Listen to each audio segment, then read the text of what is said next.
আসসালামু আলাইকুম নবম দশম শ্রেণীর শিক্ষার্থীরা, তোমাদের অষ্টম অধ্যায় অর্থাৎ বৃত্ত অধ্যায়ের একটি উপপাদ্য রয়েছে যে কোনো বৃত্তের একই চাপে দণ্ডায়মান কেন্দ্রস্থ কোণ বৃত্তস্থ কোণের দ্বিগুণ।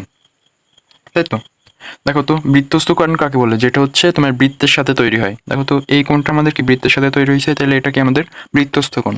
এই কোণটা আমাদের কি কেন্দ্রের সাথে তৈরি হয়েছে, তাহলে এটা কি আমাদের কেন্দ্রস্থ কোণ। আমাদের কি বলছে? একই চাপের উপরে, এটা হচ্ছে আমাদের বিসিটা কি আমাদের একটা চাপ, একই চাপের উপরে দণ্ডায়মান। একটা দণ্ডে আছে একটা, আর একটা কোণ দণ্ডায়মান কোণ। আমাদের বৃত্তস্থ কোণটা কি, আমাদের কেন্দ্রস্থ কোণটা কি বৃত্তস্থ কোণের দ্বিগুণ। তাহলে এটা যদি আমাদের এক্স হয়, তাহলে এটা হবে আমাদের 2x, তাই তো? এখন দেখো, এটা বাদ থাকুক। এখন আমি তোমাদের এখান থেকে যে এমসিকিউগুলো আসে সেই এমসিকিউর একটু সমাধান করে দেখাই।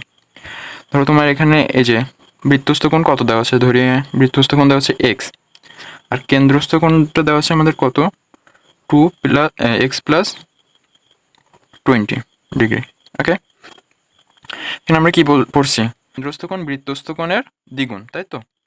তাইলে আমরা এই যে এক্স সমান সমান x+20 কখন লিখতে পারবো বলো তো? এটা কি আমাদের এইটার অর্ধেক না? এটা যদি এই কোণটা যদি আমাদের এই কোণটার দ্বিগুণ হয়, তাহলে এই কোণটা কি এই কোণটার অর্ধেক। তাহলে আমরা যেহেতু এটার সাথে, এটা যেহেতু অর্ধেক এটার, তাহলে এটার সাথে যদি আমরা 2 গুণ করে দেই, তাহলে আমাদের কি উভয় পাশ সমান হয়ে যাবে না?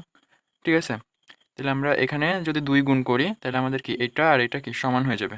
এই জন্য আমি এটার সাথে 2 গুণ করছি। কেন? আমাদের এটার মান দেওয়া আছে এক্স, এটার মান দেওয়া আছে কি x+20। তাহলে এখন আমরা একটা সমীকরণ তৈরি করে ফেললাম। এই সমীকরণটা সমাধান করো। এক্সগুলোকে এক সাইডে নিয়ে আসো।